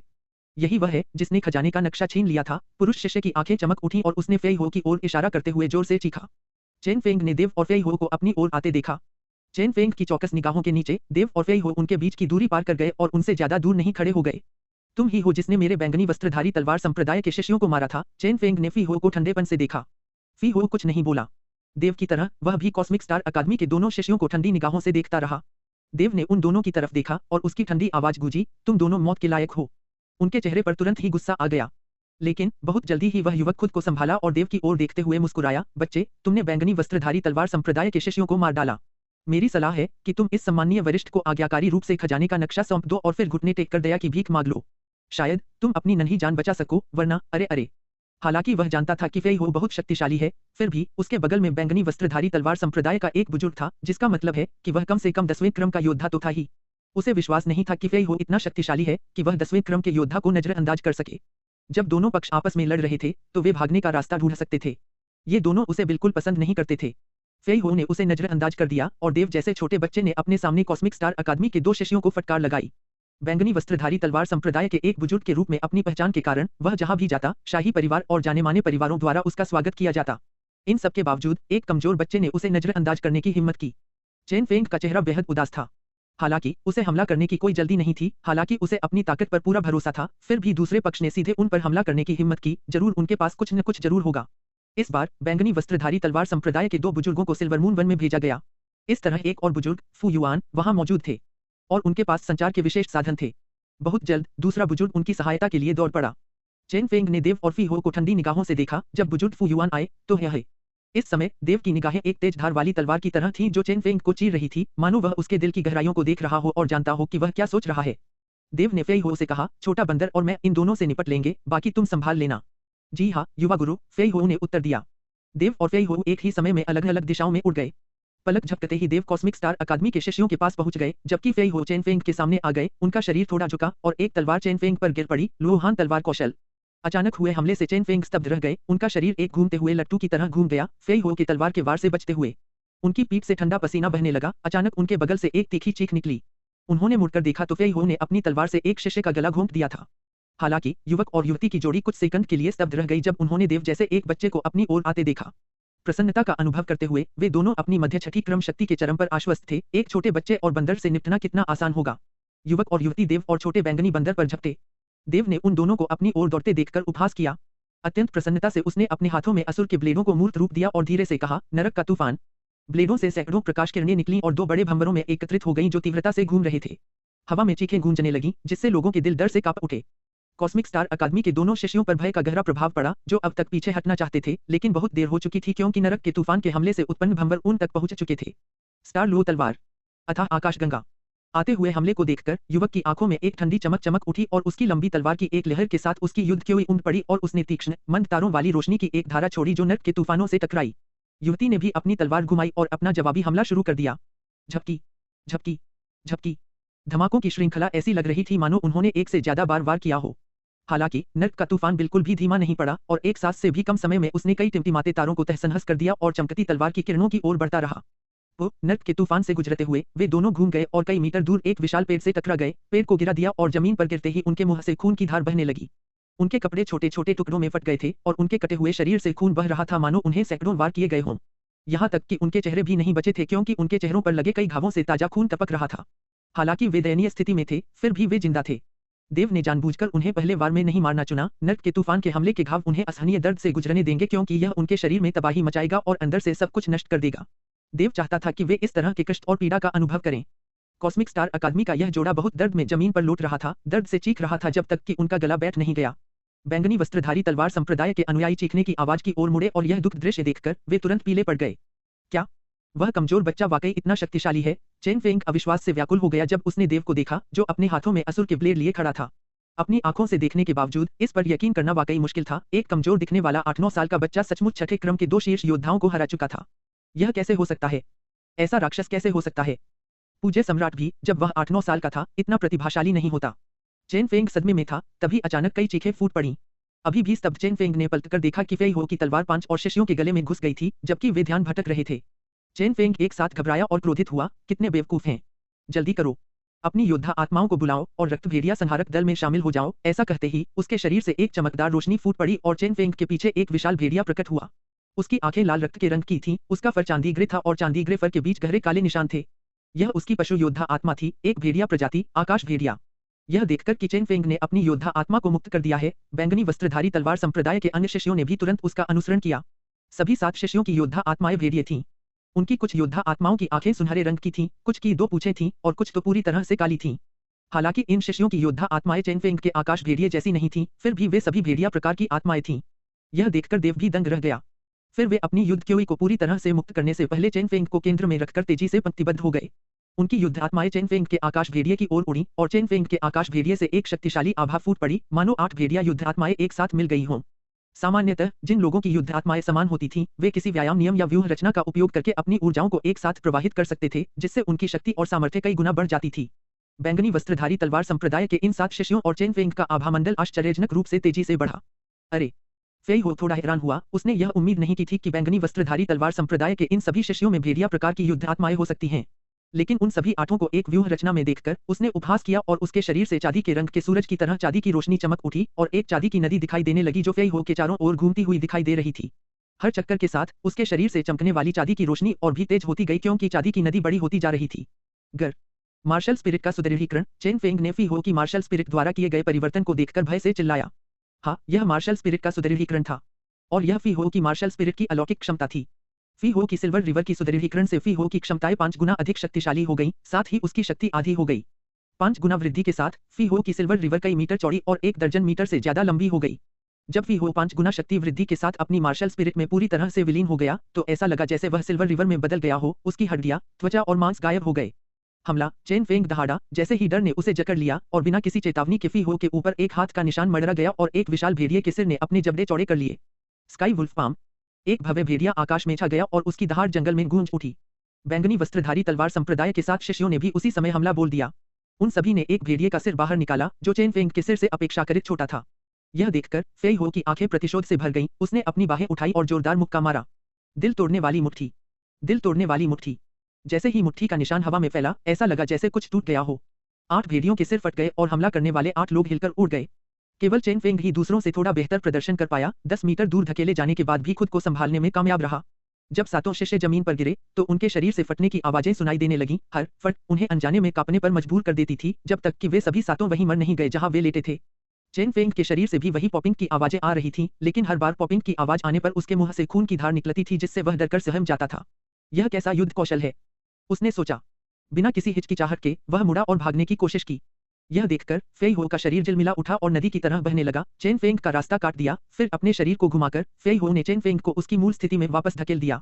देव को राहत मिली। वे चेन फेंग को भागने नहीं दे सकते थे। वह मुड़ा और धीरे धीरे कॉस्मिक स्टार अकादमी के 2 शिष्यों की ओर चल पड़ा।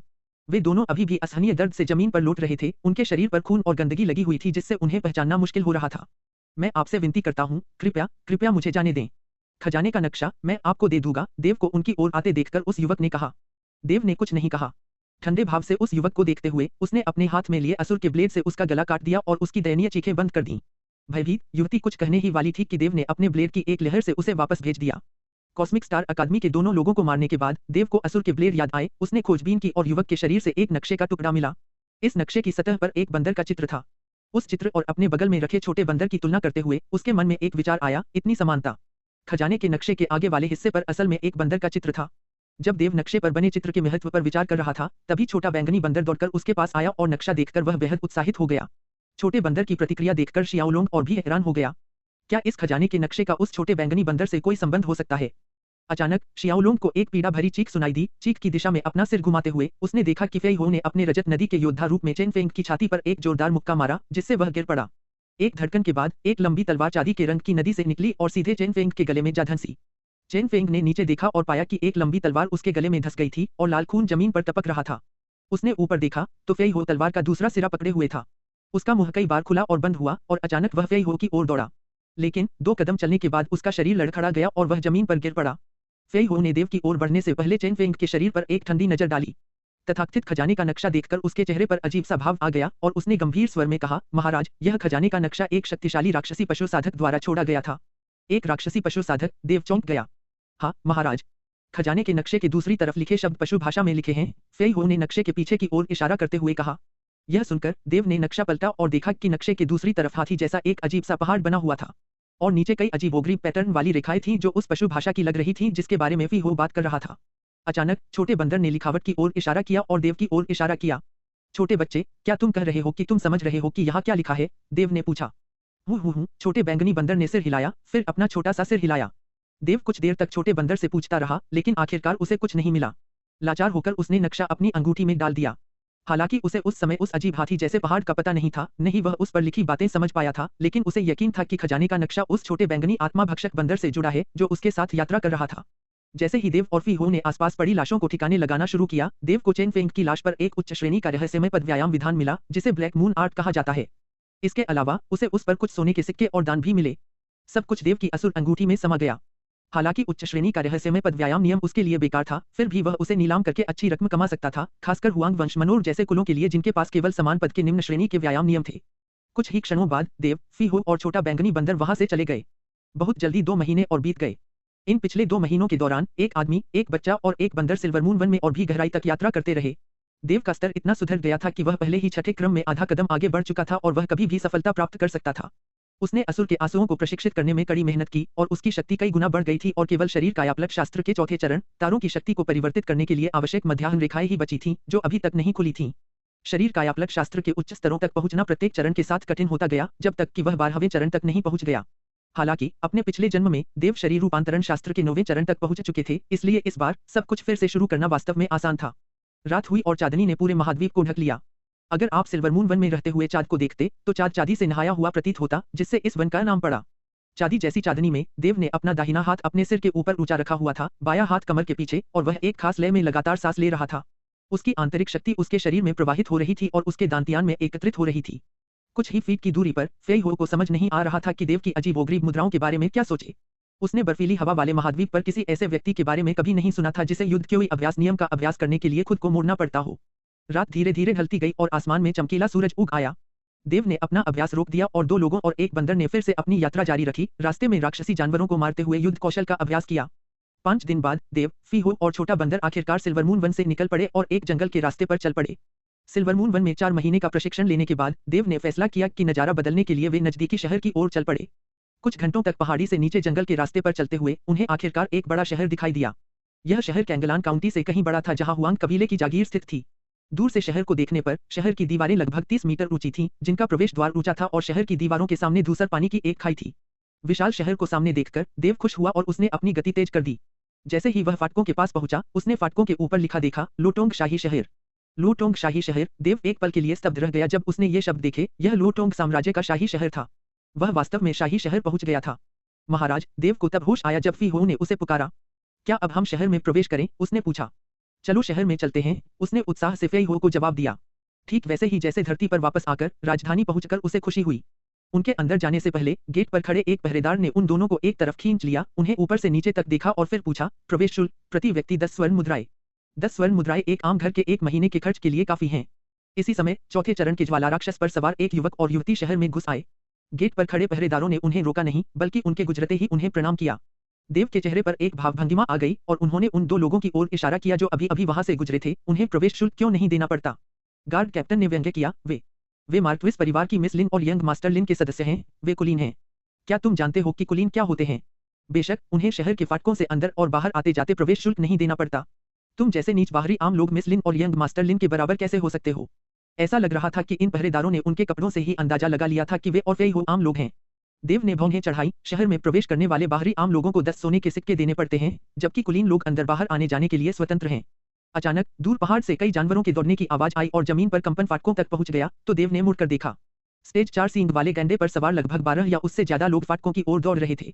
उनकी गति को देखते हुए वे बहुत जल्द फाटकों तक पहुंच जाएंगे, लेकिन उनमें से किसी ने भी अपनी गति धीमी करने का कोई इरादा नहीं दिखाया। देव और फी हो शहर में जाने वाली सड़क के बीचों बीच फाटक के सामने खड़े थे और अगर वे समय पर रास्ते से नहीं हटते तो देव हमलावर जानवरों की टक्कर से उड़कर उड़ जाता। जब गार्ड कैप्टन ने पीले वस्त्र पहने उस युवक को झुंड का नेतृत्व करते देखा तो वह घबरा गया और तुरंत एक कोने में छिप गया। युवा मास्टर मिंग वापस आ गया है, जल्दी से हट जाओ। हट जाओ। यह स्पष्ट था कि वह इस पीले वस्त्र वाले युवक से बेहद डर गया था। यह देखकर कि देव और फी हो दोनों ने उसकी जोरदार चेतावनी को अनसुना कर दिया था और रास्ते के बीच में ही खड़े रहे, पहरेदारों के सरदार ने चिल्लाना बंद कर दिया और फैसला किया कि उसे कोई परवाह नहीं। 2 कंगाल आम लोगों की जान की कोई कीमत नहीं थी, चाहे वे मर भी जाए। लूटोंग साम्राज्य में ऐसी घटनाएं आए दिन होती रहती थीं, यह कोई नई बात नहीं थी। पीले वस्त्र पहने युवक मिंगजिया की आंखों में एक रक्तपिपासु रोशनी चमक उठी और जब उसने देखा कि 2 लोग उसका रास्ता रोक रहे हैं, तो उसने अपने घोड़े को और तेज चलने के लिए कहा। जब पहरेदार भयभीत भावों के साथ देख रहे थे, मिंगजिया का सींग वाला गैंडा देव तक पहुंच गया था और कुछ ही सेकंड में शियाओलोंग टक्कर से उड़ जाता। आखिरी पल में फी हो ने कदम बढ़ाया। उसके हाथ में एक लंबी तलवार आ चुकी थी और उसके हाथ के एक झटके से तलवार की रोशनी की कई किरणें नाच उठीं। दहाड़ सींग वाले गैंडों की खून जमा देने वाली चीखें सुनाई दी और फिर सबने देखा कि सींग वाला गैंडा अब आगे नहीं बढ़ रहा था। उसके पैर अब उसका वजन नहीं संभाल पा रहे थे और वह आगे की ओर लुढ़क गया। उसके शरीर से गीजर के फटने की तरह खून की धार फूट पड़ी और मिंगजिया उसकी पीठ से गिर पड़ा।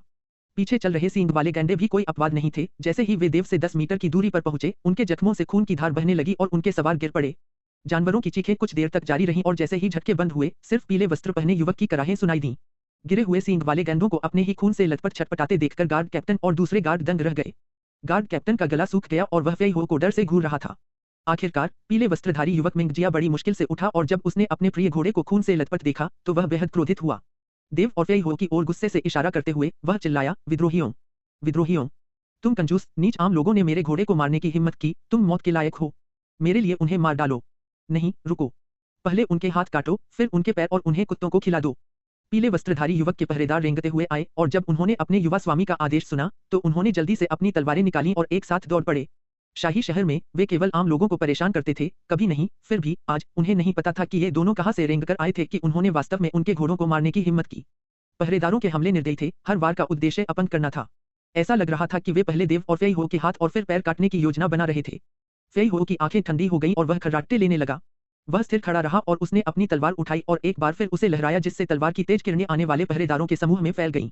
हर बार जब रोशनी टिमटिमाती तो एक दर्दनाक चीख सुनाई देती। शहर के द्वार के पहरेदारों की आंखों के सामने हथियारों का एक झुंड आसमान की ओर उठा और फिर जमीन पर गिर पड़ा। मेरा हाथ, मेरा हाथ, मेरा हाथ कट गया। पहरेदार दर्द से चिल्ला उठे। शुरू में पीले वस्त्र पहने वह क्रोधित युवक जिसने अपने पहरेदारों को देव और फेई हो के टुकड़े टुकड़े करने का आदेश दिया था, अकड़ गया। उसके बाद डर और घबराहट छा गई। फेई हो धीरे धीरे उसकी ओर चला। पीले वस्त्र पहने मिंगजिया घबराकर पीछे हट गया और बोला, तुम लोग बस गंदे, बेकार और नामुराद लोगों का झुंड हो, तुम क्या कर रहे हो? मैं ड्यूक के महल का युवा मालिक हूँ। अगर तुमने मेरे बालों का एक कतरा भी चोट पहुंचाने की हिम्मत की तो तुम कुत्तों की तरह मरोगे। वह झूठ नहीं बोल रहा था, किसी ने उसे एक बार हल्का सा जख्म दिया था और वह आदमी और उसके 100 से ज्यादा लोगों का पूरा परिवार मारा गया था। तुम्हारे बालों का एक कतरा भी चोट पहुंचाई। फेई हो के हावभाव में कोई बदलाव नहीं आया। बिना किसी चेतावनी के फेई हो की तलवार अचानक चल पड़ी और तलवार की रोशनी की एक किरण मिंगजिया के सिर के चारों ओर घूम गई। मिंगजिया डर के मारे चीख पड़ा, उसका शरीर कांप रहा था। जैसे ही फेई हो ने अपनी लंबी तलवार म्यान में डाली तभी देव को एक तीखी गंध महसूस हुई। पीले वस्त्र पहने उस युवक को देखते हुए देव ने देखा कि उसके शरीर का निचला हिस्सा गीला था। चीखते ही पेशाब बहने लगा। ड्यूक मेंशन के एक शिष्य को इतनी कायरता से पेश आते देख वह मुस्कुराया और बोला, छोटे बदमाश, चिंता मत करो, मैं तुम्हें नहीं मारूंगा। तुम अभी मरे नहीं हो। जब उस युवक ने यह सुना तो उसने आंखें खोलीं और पाया कि उसका सिर अभी भी जुड़ा हुआ है और उसकी गर्दन भी ठीक है। बस उसके बाल फेई हो की तलवार से कट गए थे और वह गंजा हो गया था। एक तेज हवा का झोंका आया और उसकी खोपड़ी ठंडी हो गई। मिंगजिया का दिल बेकाबू होकर कांप रहा था, मानो अभी उसकी छाती से बाहर निकल आएगा। उसकी पीठ ठंडे पसीने से भीग गई थी। अगली बार जब तुम मेरे युवा गुरु का अपमान करोगे, उन्हें गंदा आम आदमी कहोगे, तो सिर्फ तुम्हारे बाल नहीं होंगे, मैं तुम्हारी खोपड़ी की परत दर परत काट दूंगा। फेई हो ने युवक को ठंडी निगाहों से देखते हुए कहा, शब्दों को एक एक करके समझने की कोशिश करते हुए। मिंगजिया वहीं स्तब्ध खड़ा रहा। वह फेई हो द्वारा तलवार का इस्तेमाल करने से बुरी तरह डर गया था। अपने बाल मुंडवा लिए फेई हो देव के पास वापस गया और पूछा, युवा गुरु, क्या आप ठीक हैं? मैं ठीक हूँ, देव ने सिर हिलाया और कहा, चलो हम शहर में प्रवेश कर रहे हैं। वह मुड़ा और शहर के द्वार की ओर चल दिया। जब वह गार्ड कैप्टन के पास से गुजरा तो वह रुक गया और ठंडे भाव से उसने पूछा, क्या आपको अब भी प्रवेश शुल्क चाहिए? गार्ड कैप्टन तुरंत घुटनों के बल गिर पड़ा और दया की भीख मांगने लगा, नहीं नहीं नहीं नहीं नहीं चाहिए। छोटे पूर्वज, दया करो, मेरी जान बख्श दो। वह इतना डर गया था कि देव को संबोधित करते हुए उसने छोटे पूर्वज जैसे सम्मानसूचक शब्द का भी इस्तेमाल किया। देव ने एक और सवाल पूछा, क्या मैं अब भी एक नीच, गंदा आम आदमी हूँ? गार्ड कैप्टन ने जोर से अपना सिर हिलाया और हाथ हिलाया, नहीं नहीं नहीं छोटे पूर्वज, आप सर्वोच्च कुलीन हैं, एक सच्चे कुलीन। अगर मैं एक रईस हूँ तो उसका क्या? देव ने अचानक पीले वस्त्र पहने उस युवक की ओर इशारा करते हुए पूछा, जिसके वस्त्र अभी भी पेशाब से टपक रहे थे। गार्ड कैप्टन का चेहरा लाल हो गया, उसे समझ नहीं आ रहा था कि क्या जवाब दे और फेई हो ने उसे घूरा। इस घूरने से गार्ड कैप्टन डर के मारे कमजोर हो गया। उसकी कमर की मांसपेशियां ढीली पड़ गईं और उसने जोर से डकार ली और फिर जल्दी से बोला, वह गंदा, घटिया आम आदमी है। जैसे ही उसके मुंह से ये शब्द निकले वह लगभग मरना चाहता था। एक गार्ड कैप्टन होने के नाते उसने ड्यूक घराने के एक युवा मालिक के खिलाफ ऐसी ईशनिंदा करने की हिम्मत कैसे की? अगर यह बात ड्यूक के कानों तक पहुंच जाती तो उसकी नौकरी जरूर चली जाती, लेकिन उसे चिंता थी कि क्या उसकी जान बच पाएगी। तुम्हारा क्या हाल है? देव ने पूछा। मैं एक कुत्ता हूँ, मैं बस एक कुत्ता हूँ, सफेद चादर की तरह पीला चेहरा लिए गार्ड कैप्टन ने जवाब दिया और बार बार यही दोहराता रहा। देव के चेहरे पर उदासीनता छा गई और वह मुड़ा और शहर की ओर चल पड़ा। फेई हो उसके साथ साथ चल रहा था। जैसे ही देव और फेई हो की आकृतियां दूर गईं, गार्ड कैप्टन के पैर लड़खड़ा गए। वह बदसूरत भाव के साथ जमीन पर बैठ गया, मानो उसने अभी अभी कुत्ते की विष्ठा निगल ली हो। दूसरे गार्ड चिंता से उसकी ओर देखने लगे। उनमें से एक उसके पास आया और फुसफुसाया, कैप्टन, युवा मास्टर मिंगजिया के बारे में क्या हमें ड्यूक के महल को सूचित करना चाहिए? इस पूरे समय पीले वस्त्र पहने वह युवक उसी जगह पर स्तब्ध खड़ा रहा और उसके चारों ओर वे सभी गार्ड जिनके हाथ कट गए थे दर्द से कराह रहे थे। ड्यूक के महल को सूचित करो। यह सुनकर गार्ड कैप्टन उछल पड़ा। हा हा हा, ड्यूक के महल को सूचित करो। इस समय गार्ड कैप्टन की आंखें घृणा से जल रही थीं और वह देव और फेई हो के पीछे हटते हुए शरीर को घूर रहा था। तुम घटिया आम लोगों ने ड्यूक की हवेली के युवा मालिक को चोट पहुंचाने की हिम्मत की है, मैं तुम्हें इसका अंजाम भुगतने दूंगा। इस समय देव और फेई हो शहर में कदम रख चुके थे। युवा मालिक, चिंता मत करो, ड्यूक की हवेली कुछ नहीं होगा, फेई हो ने देव को आश्वस्त किया। देव ने सिर हिलाया। वह जानता था कि चूंकि फेई हो ने ऐसा किया है, इसका मतलब है कि उसके पास कोई गुप्त हथियार है। हालांकि वह पूरी तरह से फेई हो की ताकत पर निर्भर नहीं रहना चाहता था, क्योंकि फेई हो ने ऐसा कहा था, तो उसे यकीन था कि कुछ नहीं होगा। दो लोग और एक छोटा बंदर शाही शहर में टहल रहे थे।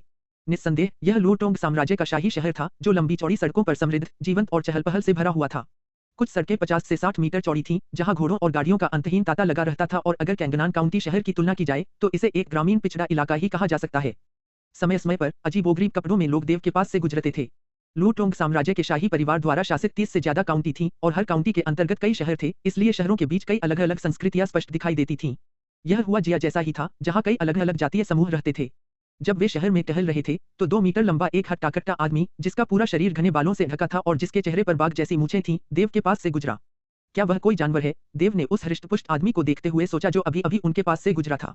मार्शल स्पिरिट की दुनिया में मानव जाति के अलावा कई अन्य जातियां भी थीं और पशु मानव उनमें से एक थे। अर्धपशु मानव भी थे, मानव और पशु मानव के मिलन से उत्पन्न संतान। सड़कों पर भीड़ होने के कारण देव बस बहाव के साथ चल रहा था। उसके कंधे पर बैठा छोटा बंदर उत्साह से लगातार किलकारियां मार रहा था। देव और फेई हो आराम से टहल रहे थे, कभी बाईं ओर, कभी दाईं ओर। कुछ क्षण बाद जब वह डिलीशियस रेस्टोरेंट नामक एक रेस्टोरेंट के पास से गुजर रहा था, देव रुक गया। फेई हो, चलो अंदर चलकर कुछ खाते हैं, देव ने कहा। सिल्वरमून फॉरेस्ट में 4 महीने का प्रशिक्षण लेने के बाद हर दिन भुना हुआ मांस खाने से उसकी जीभ पहले ही काली पड़ चुकी थी, इसलिए उसने आज जी भरकर खाने की योजना बनाई।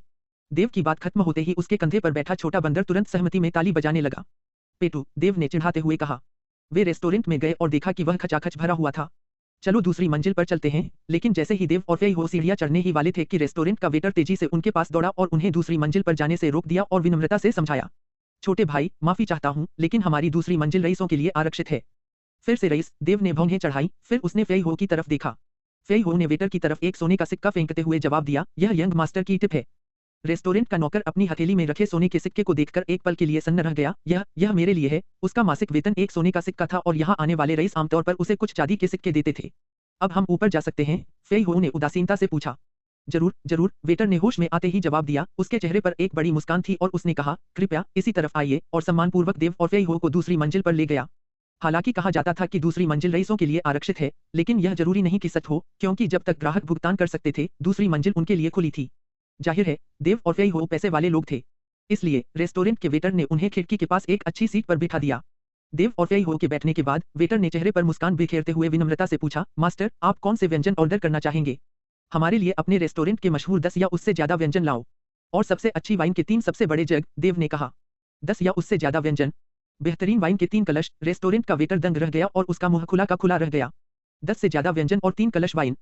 तुम अभी भी वहां क्यों खड़े हो? हिल भी नहीं रहे? फेई हो ने पूछा।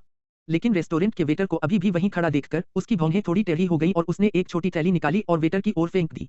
रेस्टोरेंट के वेटर ने छोटी थैली पकड़ी, उसे खोला और अंदर देखा। उसकी आंखों के सामने एक खूबसूरत सुनहरी चमक चमक उठी। उस छोटी थैली में लगभग 60 सोने के सिक्के थे। बस बहुत हो गया? फेई हो ने पूछा। रेस्टोरेंट के वेटर ने जोर से सिर हिलाया। बस बहुत हो गया, और भी बहुत कुछ बच जाएगा। बाकी तुम्हारा इनाम है। जल्दी जाओ और बर्तन ले आओ। बाकी तुम्हारा इनाम है। रेस्टोरेंट के वेटर ने यह वाक्य सुना तो उसकी आंखें सुनहरी हो गईं, उसका सिर ऐसे हिला जैसे कोई चूजा दाना चुग रहा हो।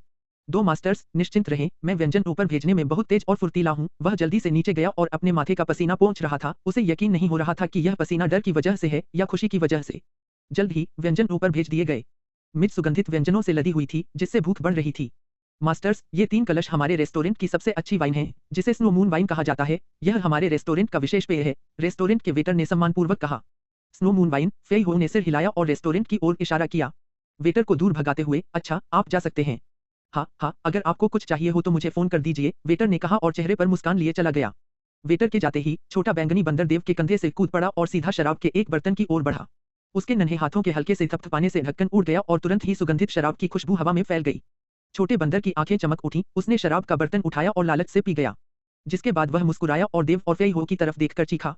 दोनों छोटे बंदर की हरकतों पर हंस पड़े और दोनों ने एक एक बर्तन लिया और पीना शुरू कर दिया। जैसे ही शराब निगली गई, उनके मुंह में एक ताजा बर्फीली ठंडक भर गई, जो शराब की खुशबू से भर गई। जब देव, फेई हो और छोटा बैंगनी बंदर ड्यूक फू हवेली के मुख्य हॉल में मौज मस्ती कर रहे थे, मिंग जिया, जिसे फेई हो ने गंजा कर दिया था, गुस्से में चिल्ला रहा था, पिताजी, आपको इन 2 आम लोगों को मार डालना चाहिए। उनके हाथ पैर काट दो, उनके हाथ पैर और जांघें काट दो, और फिर मैं उन्हें पूरे शहर में घुमाना चाहता हूँ। मैं चाहता हूँ कि सबको पता चले कि हमारे ड्यूक हवेली के खिलाफ जाने का क्या नतीजा होता है। अपने बेटे की दयनीय हालत देखकर मिंग चेन के दिल में हत्या की नीयत जाग उठी। उसके बेटे को शहर के फाटकों के ठीक सामने पीटा गया था, और हवेली के पहरेदारों के सारे हाथ काट दिए गए थे। यह तो सरासर अपमान था। अभी तक उन दोनों का पता नहीं चला, मिंग चेन ने ठंडे स्वर में पूछा और अपने मुख्य प्रबंधक जीफी की ओर देखा। जैसे ही चीफ स्टीवर्ड जीफी बोलने ही वाले थे, बिना किसी चेतावनी के मुख्य हॉल के बाहर से जांच के लिए भेजे गए एक गार्ड ने दौड़कर अंदर आकर कहा, लॉर्ड ड्यूक को रिपोर्ट कर रहा हूं, हमने उन 2 लोगों को ढूंढ लिया है, वे डिलीशियस रेस्टोरेंट में हैं। Delicious restaurant? मिंग चेन गुस्से से खड़ा हो गया, उसकी आंखों में एक ठंडी चमक दौड़ गई और उसने कहा, अच्छा, बहुत अच्छा। मेरे बेटे को मारो और इस ड्यूक के गार्ड को चोट पहुंचाओ, फिर भी डिलीशियस रेस्टोरेंट में मौज-मस्ती करने की हिम्मत करो। दूसरी तरफ से ड्यूक हवेली की तरफ लगभग नीचे की ओर देखा जा रहा था। हवेली में 7वें क्रम से ऊपर के सभी विशेषज्ञों को इकट्ठा करो और मेरे